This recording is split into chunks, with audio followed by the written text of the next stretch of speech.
Hi guys, my name is Keith Neuronis, known as the leader and superior of Club LASM, aka lover of animated shows and movies, and I am here with Gilbert.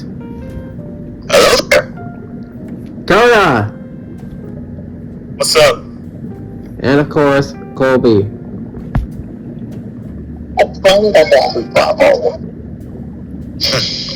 Oh my goodness. Alright.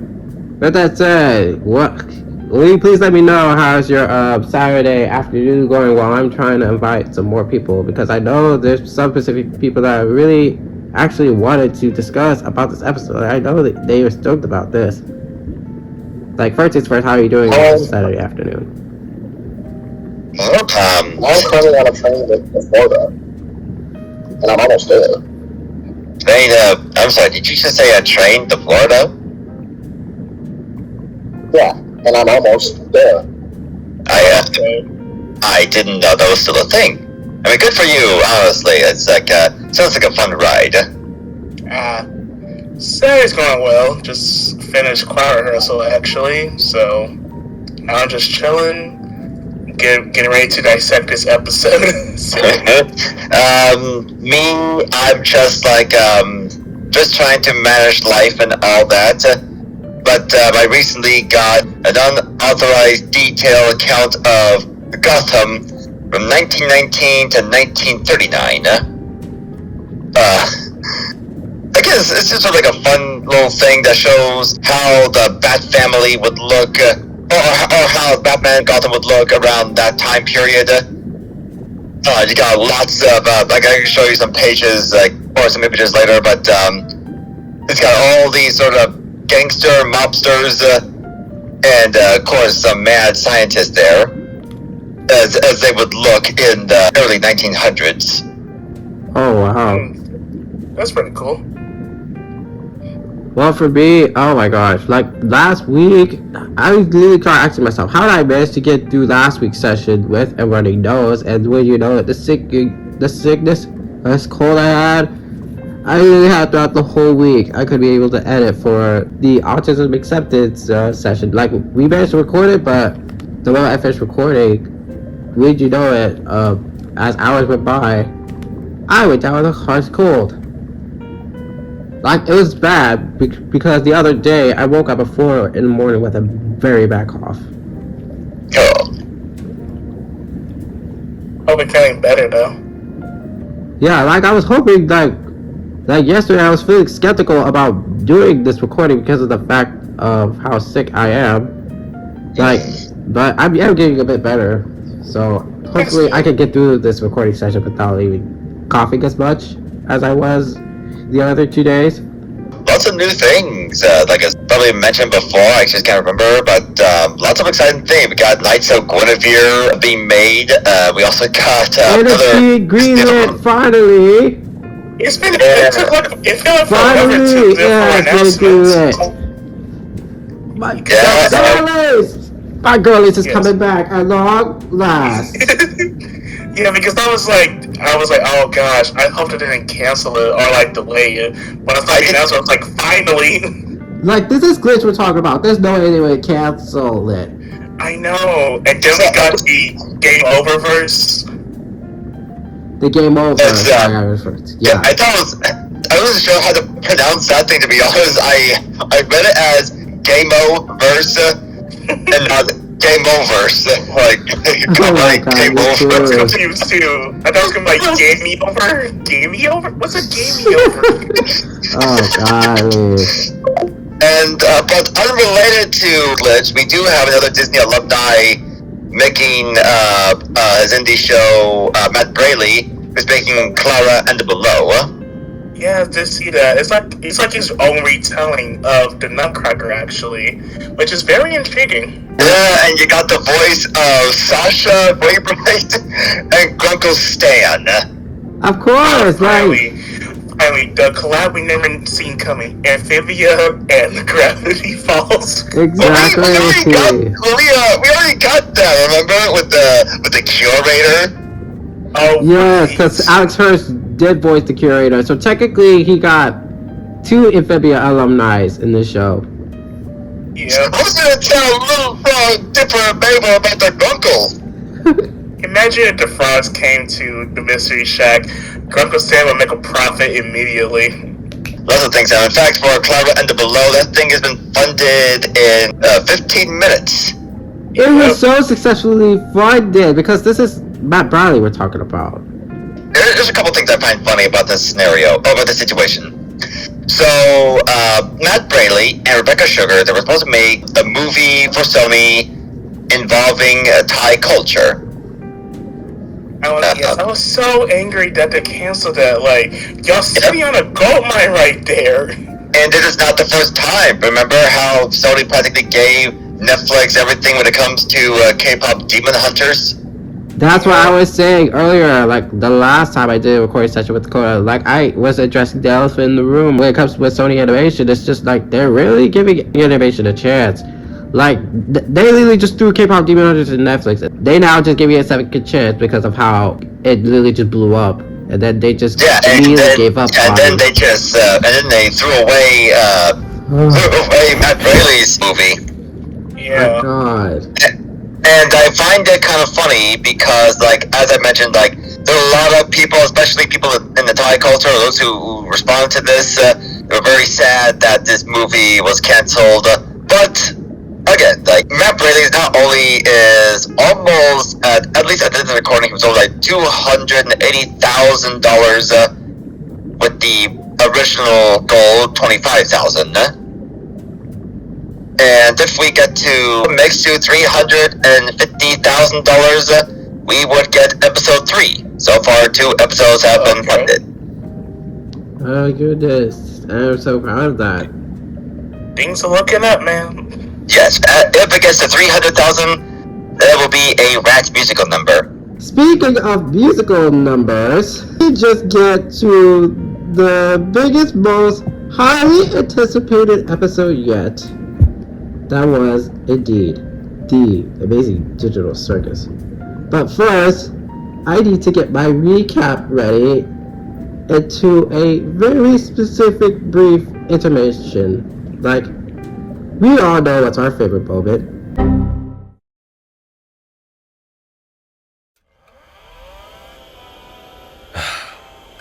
Sure has been a while. I may need some time to get my bearings. Try to help the others distract Caine while I figure this out. He may sense something when I really get into it. Okay, I'll do that. Thank you, by the way. For this and, well, everything.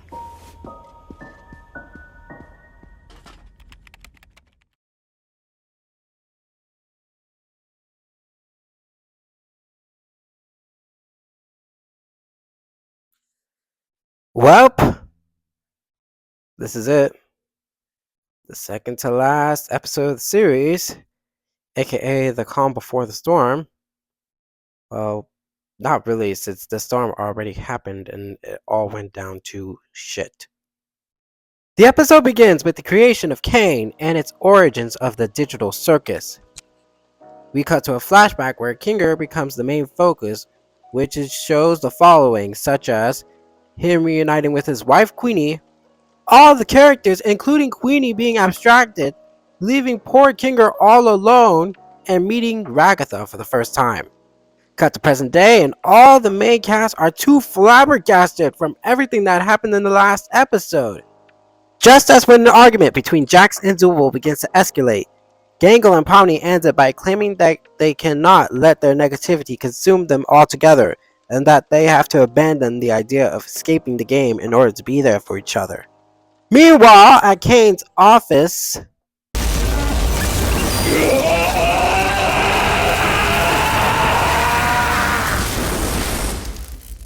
anyways, Caine forces the entire squad into submission through an S-tier musical number, which I literally just played you guys 2 minutes earlier via intermission to get everything ready to go. Unfortunately, I cannot even play the song right now because of copyright. Yay! Several days went by and Caine has tortured the entire party so much to the point that they went into hiding in the cafe section of the circus. Realizing that Kinger is lucid in darkness, Pomni places a bucket in his head for actual lore on Caine, Scratch, and CNA. Lore that we will actually going to be dissecting once I'm done with this recap. With this found knowledge, Pomni advises the gang to distract Caine long enough for her to grab a computer for Kinger so that he could at least fix Caine. The plan was working smoothly at first until Caine eventually catches on when Kinger is missing. As a last-ditch effort, one by one has vented their frustrations, calling Caine out for every single negative thing that he has done to the entire cast since the first episode of the series. And, you saw how that turned out.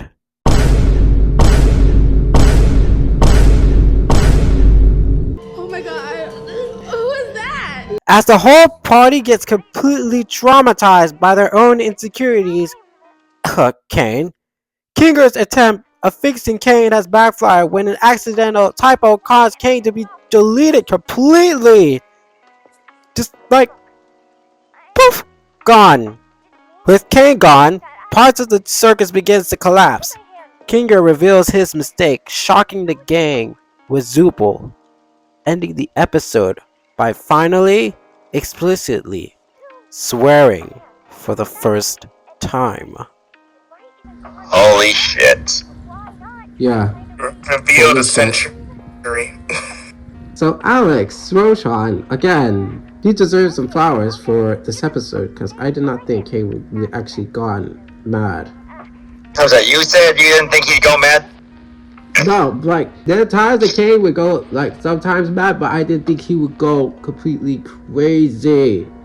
Like, gone crazy. And I think that would be shocking to you if you haven't, like, well, I'm not sure if how that would go, because Caine may seem like kind of losing it here and there, and maybe I can see where you're coming from, that you didn't expect him to go, like, nuts. So we see some characters who were a little screwy, but not full-blown insane. But then again, the whole story of Digital Circus is based on Harlan Ellison's I Have No Mouth and I Must Scream, a short story where an AI just traps 5 humans and just continuously torturing them for 100 years.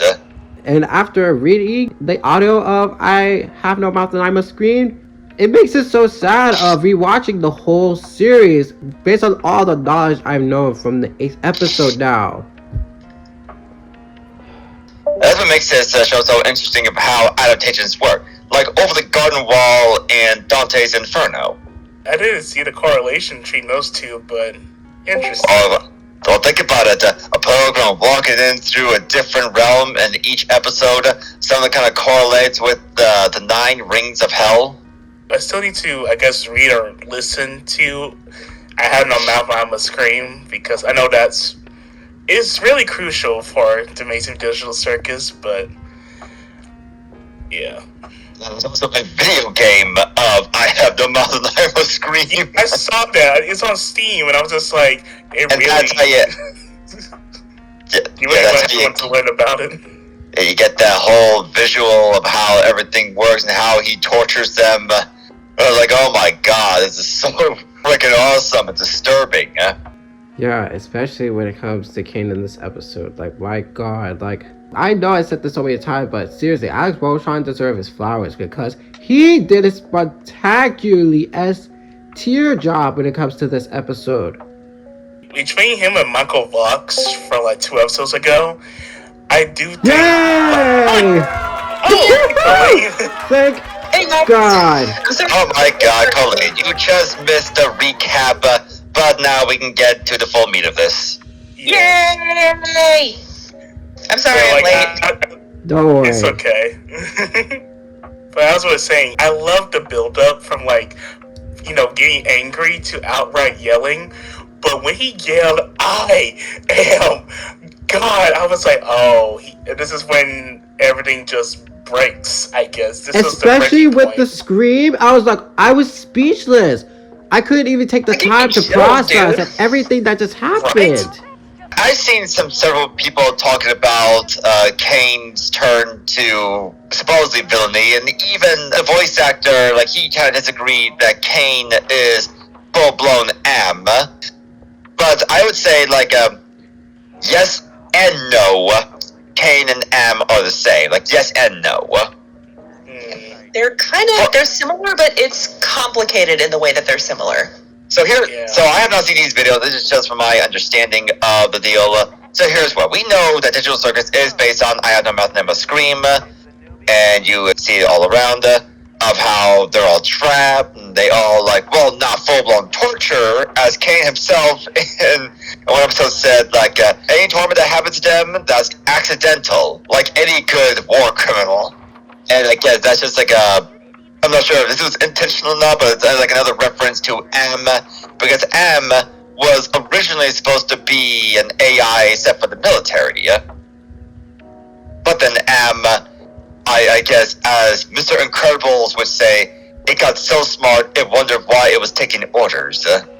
Yeah, because AM stood for Allied Master Computer in the beginning, and then as it slowly gained intelligence and sentience, it became an adaptive manipulator, and I'm drawing a blank on the third name that it got. That's another big difference between Caine and Am. They both had different purposes. Anyway, Am was made for military, while Caine was made, honestly, just because they could. When it comes to CNA wanted to make an AI that can create things. That doesn't serve any particular purpose. Honestly, it sounds like run-of-the-mill AI companies.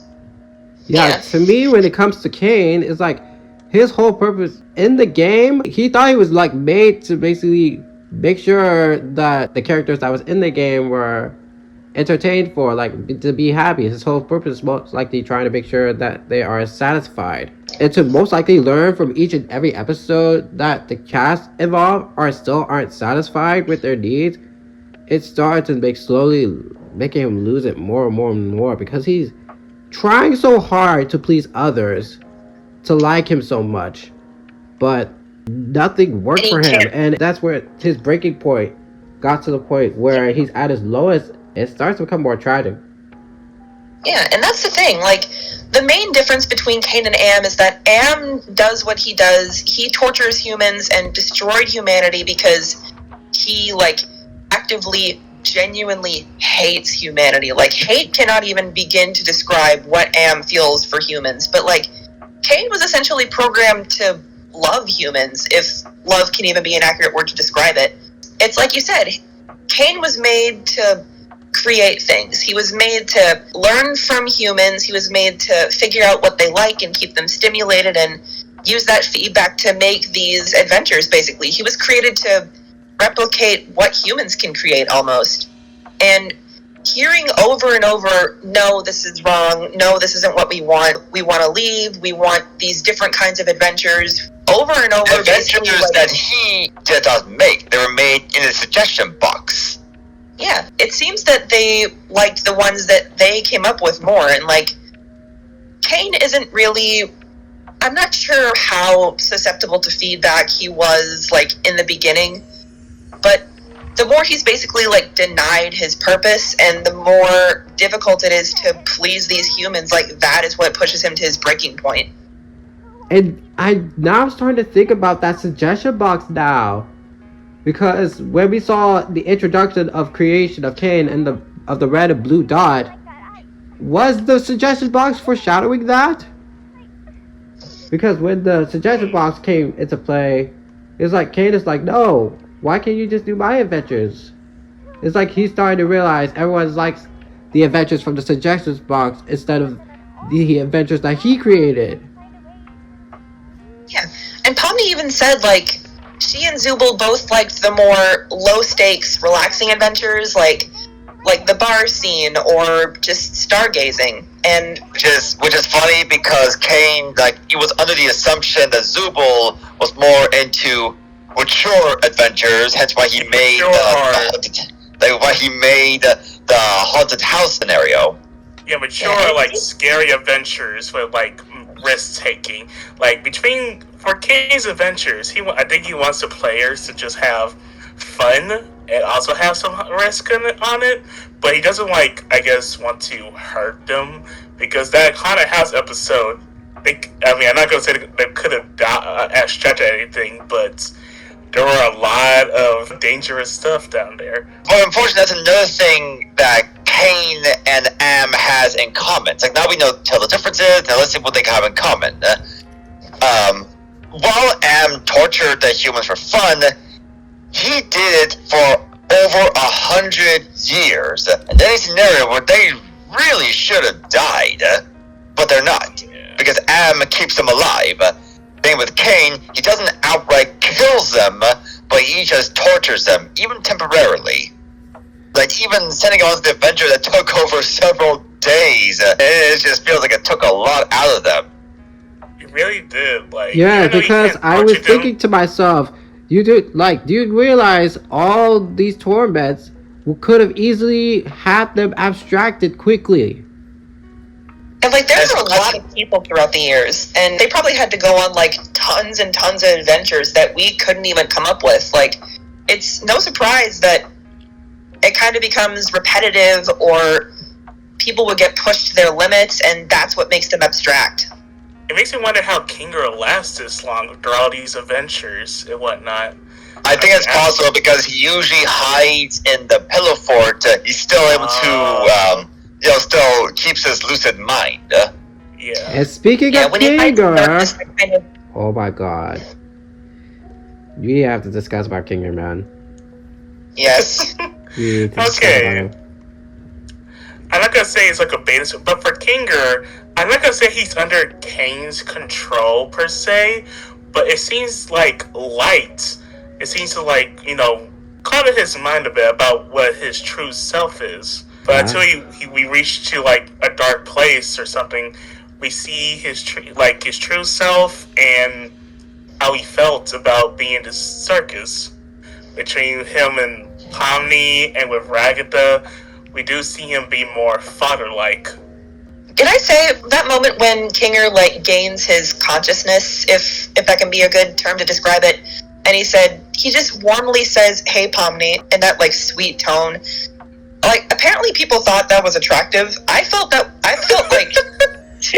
no, I felt like it was more like a fatherly feeling of him most likely returning back to his usual normal self, because in his reset mode outside in public at the light, he's most likely more quirky upbringing, but when he's at the dark, I've started to notice he's more softer, if that's what you might describe it, more of a softer tone of Kinger. Caine did say that he made their bodies based on their minds, and that's why everyone looks as the way they are. And Kinger was some kind of admin for CNA. He was some kind of lead programmer, so it would make sense that he would have some sort of authoritative role. And that he would spend most of his time probably in the dark watching a computer screen. Introvert. Yeah, the light comes from a computer screen kind of thing. I'm sorry, I was gonna say Discord mine. I was like, no, don't. Discord. Now, I know Jax is a rabbit because, like you said, Caine made their bodies mentally. What was Jax going through mentally? Jax usually loves to pull pranks and stuff, so, rabbits are generally used as, tricksters, like Brer Rabbit or Bugs Bunny. But rabbits are also known to, flee if there's any dangers, so he's look at him, he's just terrified when things go to shit. Yeah. Plus the fact that his skin is basically like a rubber cover, essentially, for the yellow body underneath. It kind of plays into the fact that he's afraid of showing people who he is on the inside and getting too close to people and them noticing things and essentially making fun of him or turning on him in some way. Now that I'm thinking about this total Jax character, this whole facade he put up, when he nearly abstracted again saying, "Oh my god, this is real," he now finally begins to realize, oh, this isn't just a game. These aren't just cartoon characters. He thought, oh, he's just hurting people, just torturing people, just for fun, because he's quote-unquote playing Caine's game. But now, after this whole lore drop with Kinger, he now started to realize, oh my god, what have I done? I got all stuck here for nothing, and I've been absolute bullying people nonstop, actually hurting them. I'm Yeah, actually like, hurting them, even going as far as almost becoming like Caine, thing. which is sad. But yeah, he thinks it's real. So it's also likely what happened in the previous episode that he was driving in a car, or at least based on what we're seeing. Like he could possibly hit someone or running away from something. So Digital Circus was a way for him to escape and something to have fun. And nope, he is still very much a prisoner and could likely lose himself if he keeps doing this. Yeah, because it felt like when I saw that scene, it felt like all the guilt that everything that he did in the past just came onto him like a truck, and he's saying, "This is all real." And he said, I know he can't process that normally right now, but he still went down there to distract Caine. A lot of people thought he wasn't going to distract Caine after that, but he kept his word. When Jack said, like, fill me in later, he was determined to leave, but then Pomni said firmly, be here later. And that was what made him like, okay, I need to be here later. Whatever is going on, I need to, like, do this. I need to be around for Pomni's sake more than anybody else, because, like, he cares about her. He does. Yeah. And thank goodness Pomni is making sure that no one has gone abstracted. Like, look how far this girl has come. I can see why Gooseworks loves Jax as her favorite character. I mean, obviously she made the character. I mean, you gotta love your creation sometime, but still, like, you really made this compelling character. It turns out that there was a huge jerk, but you just love watching him, and then as time go on, you love to hate him, and now you just feel sad for him. You still think he's an asshole, but he's a very complicated character. Even I feel like I like Jax at this point. Like, I'm starting to like him. I know I've been very vocal about my dislike of him, but, like, the past couple episodes have done a really good job at, like, showing his human side and his flaws and making me feel. I think Michael, the VA, he said that Jax wants to think he's a villain, but no, he's just not there. He's just not as bad as he wants to be. Kind of like Doofenshmirtz in a way. Yeah, because, like, the archetypes that the archetypes that he built up are now all broken. I mean, yes, even though I hate Jax throughout the whole series, we finally get to see his his humanity somewhat. I mean, I don't know what the series finale is gonna do.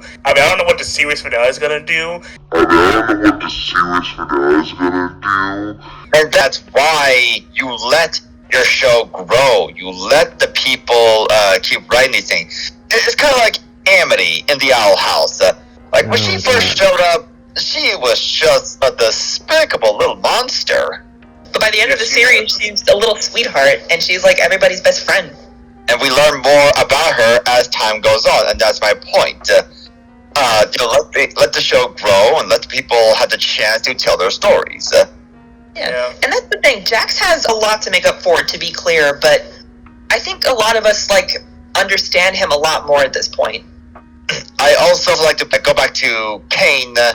So I guess there's a big reference between Caine and Abel in the Book of Genesis, and we obviously see the blue and red dot, the red dot being Caine, the blue dot being the other AI.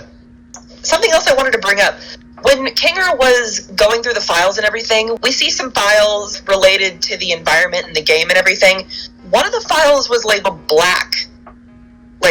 So what I'm thinking, it was the blue dot, the red dot, and the black dot. That could be, your theory as to maybe the black dot might have been Seth. And that's another thing to bring up there when it comes to Caine. There's a lot of people, or some people I've talked to, or people who spoke to me, saying that Bubble could have been the blue dot that Caine destroyed. But another theory is that because Bubble is kind of like his Abel, but what if Bubble is just that? Bubble is just his thought bubble. And that's what I was sad about when I heard about this whole first breakdown in the very first scene Caine is in. With all the multiple bubbles being like the voice in his head.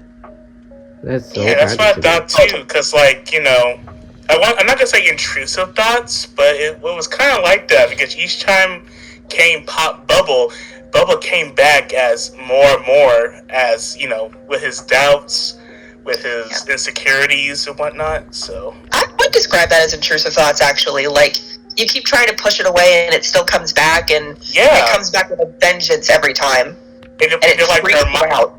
And they're mocking Caine because no one likes his adventure, which means no one likes you because they just want to leave. Like literally in 10 seconds, the Bubble been talking to Caine. I think there was asking yourself, "No way, Jose!" And then literally on the very next scene, he said, "Why would they hate you? But they just hate you." Little glitch there. You've always been the lesser of the two. Bubble didn't say you're lesser than us. He said lesser than the two. As in Tinker and down my Scratch? spine. Yeah. Goose did a good job with that one. Yeah, connected to Kay. That's why he's always his little bunny, his little assistant. Even though like he just does whatever he wants, like eat the angel fruit cake. Oh my god. Or like guitar. Why you like this? So if the thought bubble theory is true, this is a bunch of stuff in Caine's head. Yeah.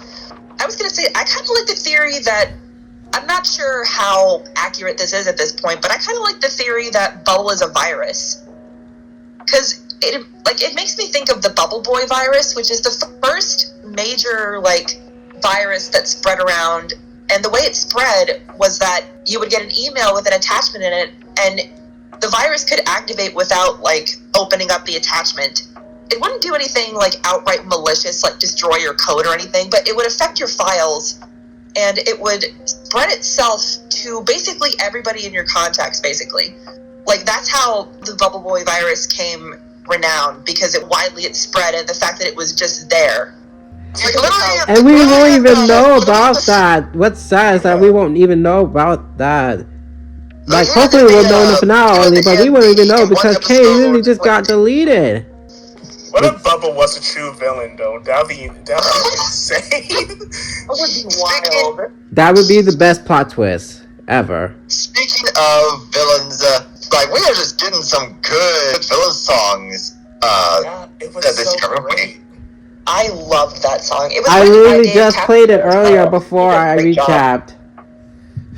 Oh my god, it's still in my mind non-stop. But this actually reminds me of Vox DEI, I'm trying to pronounce that right, and Husband Hotel. It did remind me of that a little bit because, between that and running the show, Caine and Vox have, I guess the same mindset. They both think they're God, but they're not. They're both ego-driven. Vox in Husband Hotel is a sinner overlord who managed to make a rallying cry against heaven. And he wants to build himself up like God. If you notice in the Husband Hotel episode, he's trying to make in the song, trying to make his tower higher and higher, like the Tower of Babel, until it'll all come crashing down on him. And Vox D, he said he's a Führer, he's immense. Similar to how Caine said, he's God, while also having the song of who's running the show. Caine wants to create and to be liked, essentially. He doesn't want to, destroy anything. At least not intentionally. He wants to be liked by all. He's trying to be a people pleaser, but it fails every time. Because from, when they voted for the favorite character, and you see that no one voted for him, he was at the brink of breaking. I believe I voted for Pomni. And I'm thinking about that now, because when you reveal how, with the voting awards, was actually promoting episode 6, you were telling me earlier about which character is most likely abstracted. I actually read the ending of I Have No Mouth and I Must Scream. And thinking about that now, we heard my audio clip when I was predicting the finale of what if between Jax and Poppy we were voting on who is most likely going to stay behind while the rest escapes the game. That will most likely be the biggest plot twist. It's not a term of want. necessarily, as we continually point out that Jax is most likely be the one to be left behind in the circus to save them all. Yeah, because in terms of personality and like who he is, he's the most similar to Ted. Like down to personality and down to the fact that even he's the youngest. Like he's the youngest, if I remember right. But Jax is definitely the youngest. While he and Zulu were close, he's definitely the youngest.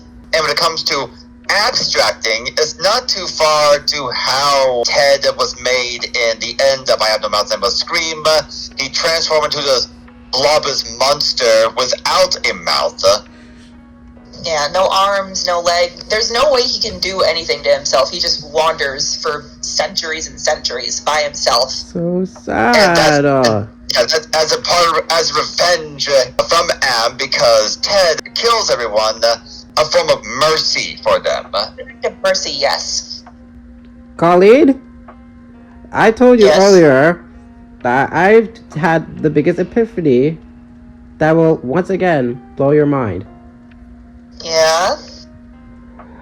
About Caine's death, Mm-hmm. what if I told you that... What the... As I was saying, what if I told you that... Keith? What if I told you that the disappearing NPC was foreshadowing Caine's death? Oh, you might be right. Cause think about it. Man. They're both red, and they both have a Yeah. hat. You know, that always did become sudden. And Caine just like, wait. I feel bad for laughing at Caine's death, but it was just so sudden. I was just like, oh, and he's gone. When it comes to, I guess we all just expect him to go. I mean, he's already losing it when he grabs everyone and he goes, "Why do you torment me?" Caine says calmly.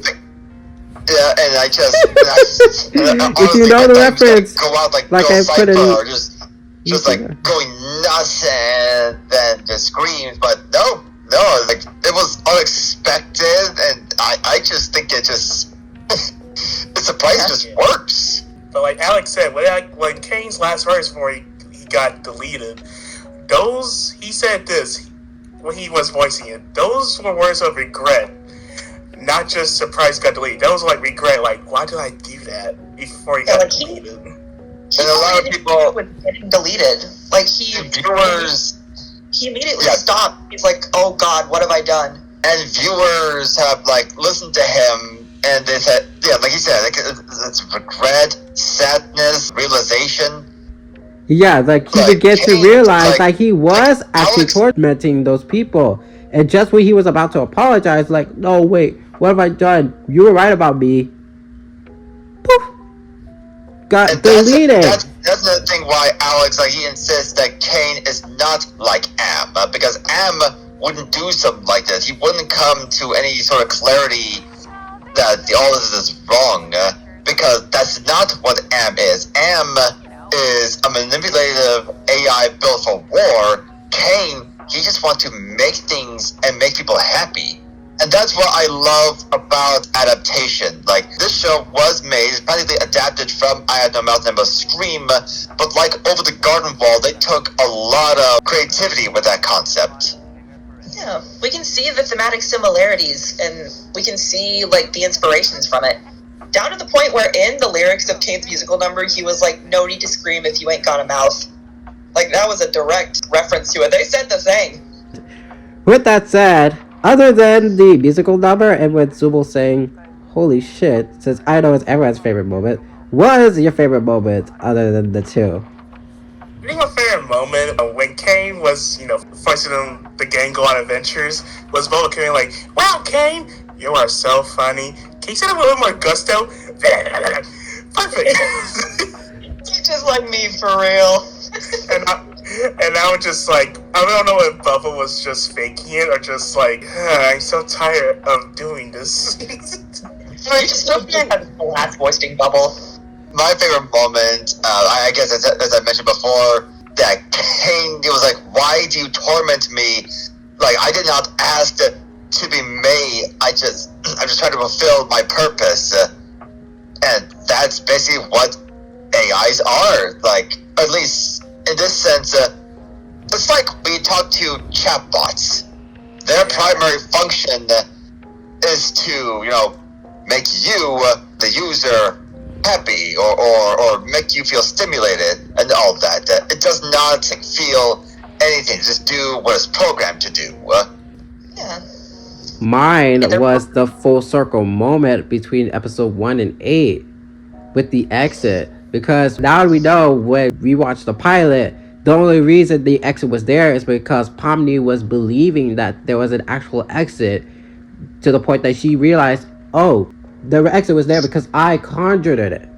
So she used that knowledge to conjure the exit, and we see some of the scenes from the first episode, but this time with episode 8, like, you can definitely just see the difference. Like, hold on, I'm gonna send you the photo right here, for instance. Hold on. Even the way that Pomni looks at herself in the mirror. I was about to say exactly. Because there was an undertone, like, it's you, and then this episode is like, look at that. The animation improvement with this is just an absolute chef's kiss. It's incredible. Like, look how far they have come with this show. I mean, with like 3 years, like, even though it's like it doesn't seem like a short time, but 3 years can make a difference. It makes me wonder how the other shows, the Gaslight District and Knights of Guinevere, are going to look. I can imagine Knights of Guinevere could be maybe a little more similar, because I guess I'm not sure how much they would change, because 2D is pretty pricier than 3D. But still, it's like it'll be amazing to see how Gaslight District and Knights of Guinevere, how they'll look when we eventually see their episodes. Yeah, how people are like working more with it and adapting to their like techniques to animating everything. Yeah. Especially, like I said, with the full circle moment, like we saw in the pilot when Pomni was going door after door, she was panicking, like she's desperate to find a way out of here. But now in episode 8, she's basically, she's just accepted the fact that there's no way she's ever going to escape the circus. So she just goes through the doors for the computer. It's just, yeah. Colby, were you gonna say something?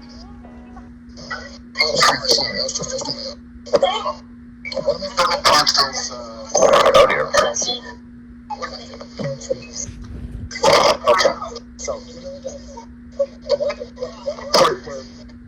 Oh, I'm sorry, Colby. I can't hear you. I can't break it up. Okay. Can you tell us from the no mic? Oh dear. Yeah, Colleen, Colby was in the train earlier. I forgot to mention that. Okay. Yeah, she was in the train and there was like no service, so. Okay, sorry, I didn't. You know that part where Pomni covered up a knife? It actually connects to the trailer. Oh my god, that's right. It makes me wonder how, like, Cruiser was like 2 steps ahead when she made this show. Because how are you gonna correlate the knife thing, like, from the trailer to now? Oh wow, I forgot about that. It makes sense. Yeah, it's like the perfect amount of if they ever, when they make the episode on Netflix, I doubt they'll do this. See if they can add that scene on there. Yeah, we should add that one, definitely. Things on Netflix shows, they can probably be able to include it. Yeah, I can see that. I think another favorite part was just like, I know it's a dark scene, but seeing like everyone being tormented, like you see everyone's problem, but yeah, because when I saw Gummy Goo, I literally shouted no, and I had to pause it. Well, it went to the ad break, but that Gummy Goo scene, kind of like when he revealed it, it did kind of spook me a bit. Oh. Yeah, now hold your horses real quick. We'll save that one for part 2 because all that whole nightmare sequence, the ending, like it was so much to dissect about that to the point that you know what, I need a part 2 just for that. Yeah. But I think my favorite part was probably when Caine essentially like revealed the truth about everything. Because like in the back of my mind, I was like, oh, there's a possibility that CNA is a real company. even though Caine kind of built on that with the whole, like, exit adventure, it was possible that it was just, like, a fragment of his imagination, but no, it's a real company, and he went into detail about, like, the stuff that they did, and the people who, like, helped him, like Scratch, who essentially gave him a lot of pointers while he was making Caine, either from his brilliance or for the tumor in his head. And I was like, oh wow, I didn't think they were going to go that far. Yeah, well, I heard it's like, what the heck? And that kind of leads to this another theory when it comes to it. Like, the tumor in his head, yep, he's trying to make himself immortal or something like that. Oh, goodness. Because why else would you make this sort of environment and not able to, like, easily escape? Yeah, because, like, a brain tumor it drastically affects, like, how your brain operates and how you think. Not to mention, like, it's also possible that, yeah, it is likely that he was going to die, and that's why he did this. That's why he made the circus, so he can, like, live longer. Yeah, unfortunately, when it comes to that, really... it would backfire because, when you know it, he would still die via abstraction. It's just like, I don't know if we're going to see more of him in the finale, but I would like to know about, like, I guess the very first group. Yeah, it'd be cool to know about, like, what that first group of people was like, because, like, that was, essentially, that must have been a group of, like, CNA employees, like, testing out the software for the first time. Exactly, because, like, when Kinger and Queenie reunite again, it makes me think about all the fan songs I heard, because, especially Jack's Toy, because there's a lyric from, the VR headset. I guess this episode does confirm that they all got transported with a VR headset and whatnot. Well, with that said, what can you guys expect in the finale? Oh my god, we really have one flipping episode Well, one thing there, oh my I hope I'm god. able to watch the finale in theaters. Same. That would be awesome. Imagine they were actually going to pull that off.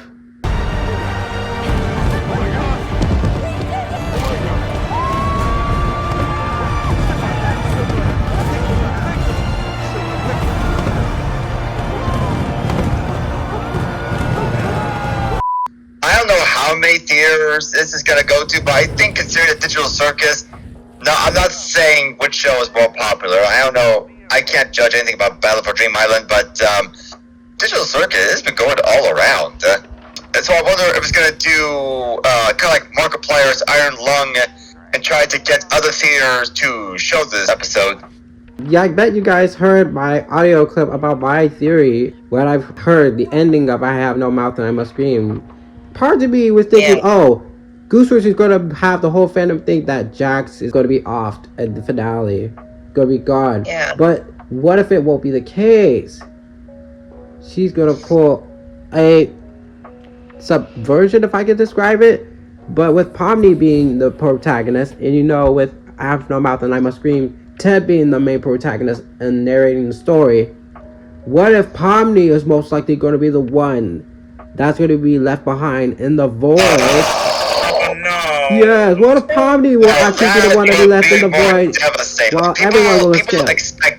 People expect Jax to be abstracted or left behind, but Pomni, that is definitely another huge possibility. So yeah, I suggest you keep a bigger eye on Pomni, because Jax at this point became a fan favorite, and many people just think, oh, Jax is going to be left behind. But no, keep an eye on Pomni, please, cause maybe keep an eye on both of them just in case. Yeah, I guess my theory for the finale is like, we're out of Digital Circus, guys. Yeah, like we do see their human selves and try to move on, basically. And I guess at one point they do reunite at an abandoned place and whatnot. But my other theory is that Caine does get deleted, but at the end, I feel like they may make Caine 2.0. Like, he's more stable and whatnot, so... Like, they're trying to be pretty set on the idea of not being able to leave. It's like Pomni said, they got their hopes up, they were let down. Kinger never really confirmed that there is a way out of the circus, even while he was in the dark, so for all we know, they're just kind of stuck there. So they'd have to just, like, adapt and live in the circus. And, like, that's a lot to give up. it's like Zubul said, like Zubul had goals and dreams, and it's like when you're basically given that, like the only option that you have is to just stay in there, it's hard to just abandon that. But I think it's possible that it might just be them, like, maybe adjusting to life in the circus. But we don't know what's going to happen right now without Caine. What's it called? I was in that Twilight Zone episode, 5 characters in search of an exit. Yeah, kind of pretty much like that.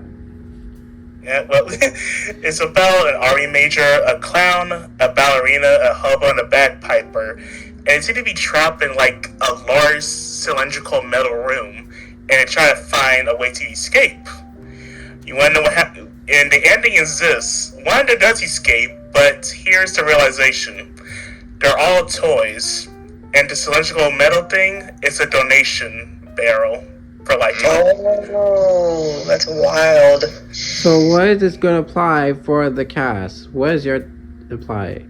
With the void, like we saw in episode 1, if the dude tried to escape, what if the troopers just like, they're all video game characters and whatnot, like all codes and bugs, but they just don't know that yet. Oh my god. Anything can happen in that finale, and I am... Oh my gosh.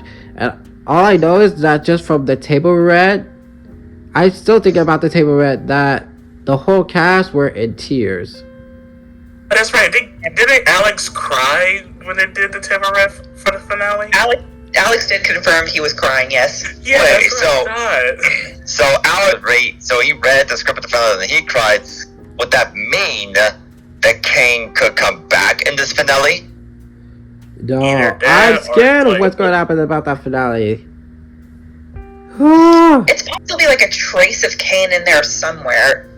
Because, like, Caine was a major part of the circus. He created it. So there's got to be some kind of, like, trace of him in there somewhere, even if they did delete, like, his files. It has to be, because, like, if they deleted Caine, the whole circus could have been destroyed, but it's still holding up. Yeah. And we've seen, like, it's starting to fall apart, but there are, like, still pieces of it left over. So we don't know what's going to happen. We genuinely could not know what's going to happen right now. Yeah. No, Yo, Gummy Goo Wheel in the finale? Oh my gosh. I think it was actually a human? Like, I'm still scared, but still at the same time, Juneteenth, we're eating good because I have to get this ready for before Juneteenth. When Juneteenth. Toy Story 5 is coming out. And again, you gotta be kidding me. it's so hilarious since Toy Story 5 is centering on tablets now. It's so ironic how the finale and Toy Story 5 is centering about technology. Yeah. We'll see how that movie turns out. Now I'm just imagining Bonnie just like watching the Amazing Digital Circus for some reason, and a toy just like She would! She actually would! Watch the cute little clown show, and then you go to the haunted house episode. oh no. Golly. Like, yeah, all the scary faces in that episode, that's definitely for kids. Good job. Yeah, nice job. Let's not forget the one YouTube trying to market specifically for Bonnie when Gangle gets run over by a car. Oh yeah, I forgot. Thank you for reminding me about episode 4 has to come YouTube Kids. So it's definitely for kids. Oh, that's right. Regular did get high in the episode. Just and then Jax, before that Jax threw her into the fire. Yeah, that's definitely for kids, of course. Does nobody see the Watchmen? Because that could kill you. Oh god, Lee, dude. oh no. Thank goodness Yo, nobody man, resolved that it's like- conflict. With that said, thank you guys for being at today's awesome podcast. But that is not the end. Because we still have more to discuss about. Yeah. Because that ending sequence is not just Caine being deleted, but the entire torment Caine put Ragatha, Pomni, Zubul, Gangle, and Jax through. Oh my god, there's so much we need to discuss about that. We are going to Yeah, I discuss cannot about wait to that. check that. That's why this is part 2. Jeez Louise! That Jack's peel thingy still traumatized me. now it's a little now it's a charger holder. Yeah. People say like, oh, he turned to an egg. Yeah, really hard to like hate somebody when they get peeled like a friggin' orange. Yeah, but it did scare me a little bit. But I mean, it's just like, oh my gosh, now he's scrambled eggs. Still thinking about that now, just realizing. Can't wait to see these girlies again since the show is greenlit. The girlie. Yeah. I'm so excited. With that said, make sure to drop a like and subscribe. Click on the notification bell so that way you won't miss out on any more of the delightful, awesome content with me and my friends. With that said, Okay, guys, listen. This is very important. Whatever you do, don't trust. I think Jack's gonna kill. Oh, leave me all by my lonesome.